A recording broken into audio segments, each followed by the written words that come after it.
Now Joseph had been taken down to Egypt, and Potiphar, an officer of Pharaoh, captain of the guard, an Egyptian, bought him from the Ishmaelites who had taken him down there. The Lord was with Joseph, and he was a successful man. He was in the house of his master, the Egyptian. And his master saw that the Lord was with him, and that the Lord made all he did to prosper in his hand. So Joseph found favor in his sight, and served him.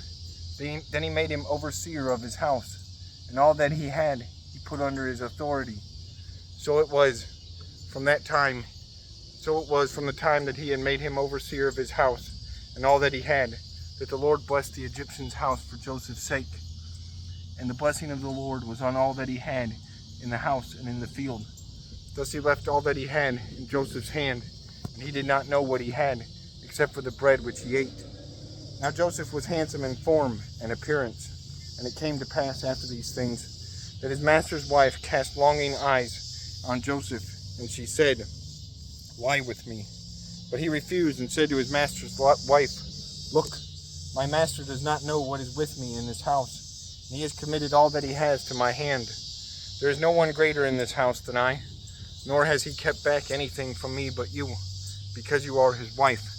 How then can I do this great wickedness and sin against God?" So it was, as she spoke to Joseph day by day, that he did not heed her, to lie with her, or to be with her. But it happened about this time, when Joseph went into the house to do his work, and none of the men of the house was inside, that she caught him by his garment, saying, "Lie with me," but left his garment in her hand, and fled and ran outside. And so it was, when she saw that he had left his garment in her hand, and fled outside, that she called to the men of her house, and spoke to them, saying, "See, he has brought into us a Hebrew to mock us. He came in to me to lie with me, and I cried out with a loud voice.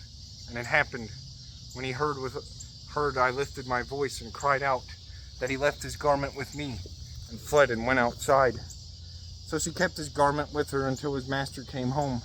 Then she spoke to him with words like these, saying, "The Hebrew servant whom you brought to us came into me to mock me. So it happened, as I lifted my voice and cried out, that he left his garment with me and fled outside."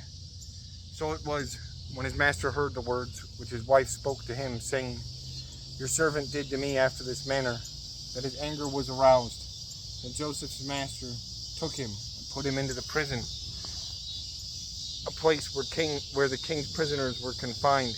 And he was there in the prison. But the Lord was with Joseph, and showed him mercy, and he gave him favor in the sight of the keeper of the prison. And the keeper of the prison committed to Joseph's hand all the prisoners who were in the prison. Whatever they did there, it was his doing.